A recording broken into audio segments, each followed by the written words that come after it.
Hello and welcome again to this part of tutorial in which we will learn multiple things about structures. We will learn about array of structures, nested structures, and how to pass structures into functions, structures to functions. So, as I said, structures are used to represent real life entities. So to represent an employee of a company, I have declared a structure employee. I have got a name, 32 bytes, and age integer, and salary.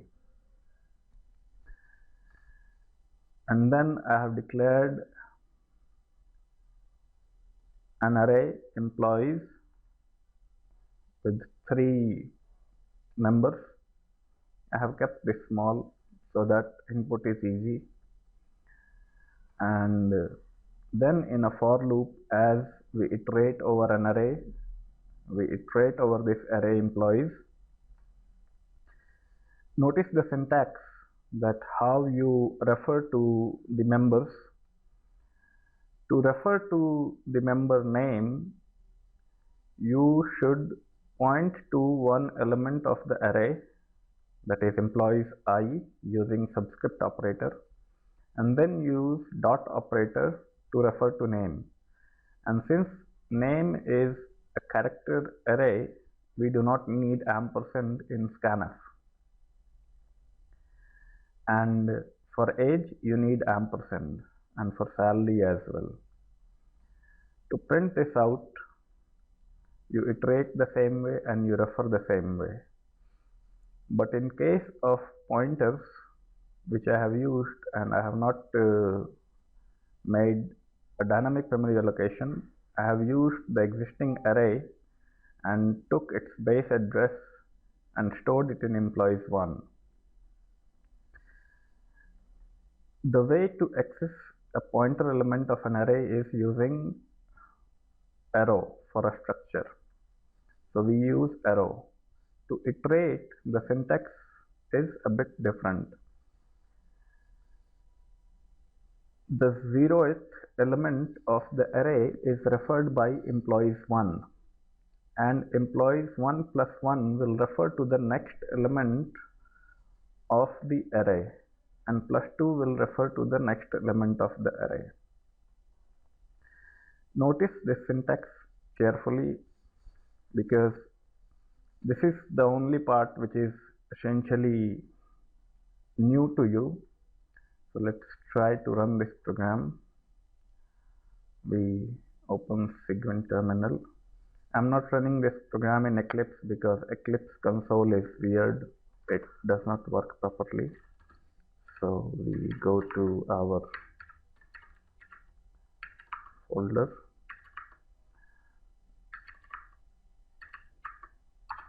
And then we go to where our binary is. So we have array of struct.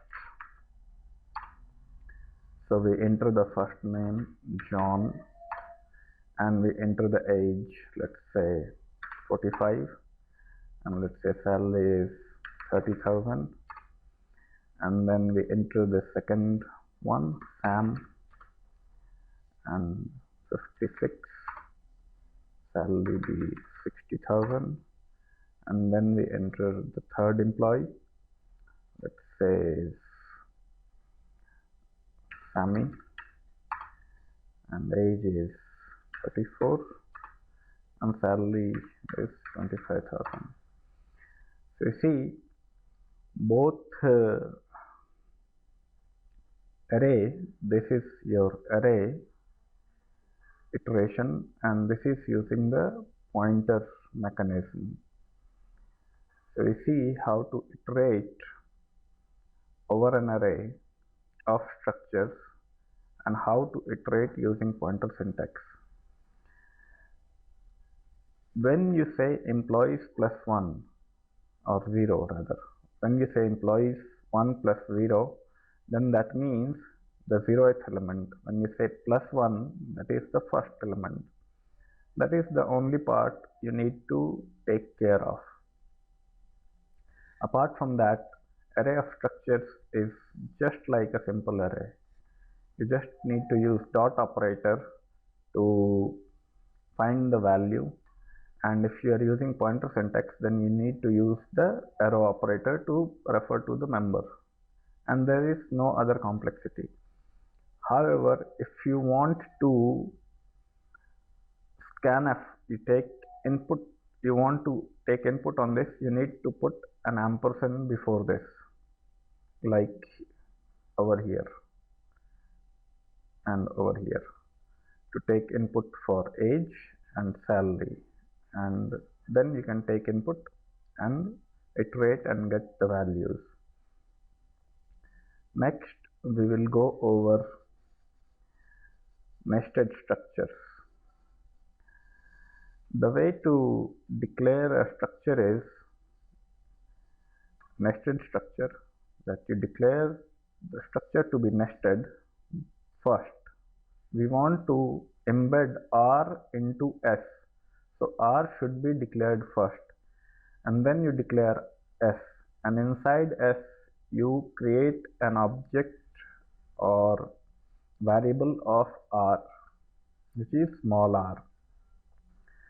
The reason for declaring this first is so that while compiling, compiler can find the type R.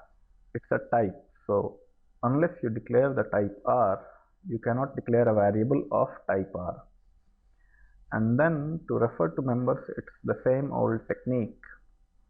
You have S variable small s of type capital S, and to refer to this I, we say s dot I, and to refer to this I, we say s dot r dot I.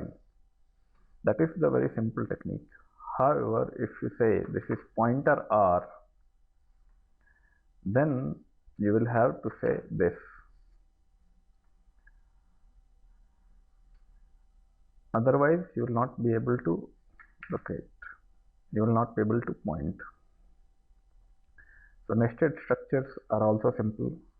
If it's a pointer, you use arrow, and if it's plain, then you use dot. If this is a pointer, then you need to make this one and this one pointer, and then it will work. So you see, nested structures is also very simple, very simple. Now let us come to the point about passing structures to a function. When we were dealing with functions, I told you that when you pass by value, a copy is made, and then that copy is pushed onto stack in the next stack frame. Therefore, if you have a deep recursive call and a big structure, and structures can be big, very big in real life, therefore you should avoid passing structures by value. This is not the preferred method. You should always pass by address.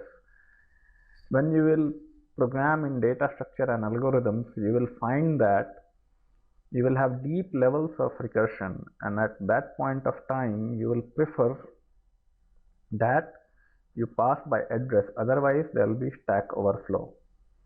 Stack is not like heap, because stack is very small compared to heap. Stack is typically 8 MB, but heap is your full system RAM, that is kind of 4 GB, maybe 16 GB, maybe in terabytes on big servers. So you have lots of memory in heap. So if you dynamically allocate it, you are safe. Most of the structures, when used in real world programs, big programs, then they use dynamic memory allocation to allocate structures, big structures on heap. We will see dynamic memory allocation in our next part. However, if you need to declare a plain variable which is on stack, not a pointer variable, then you should pass it by address. Otherwise, you will risk stack overflow.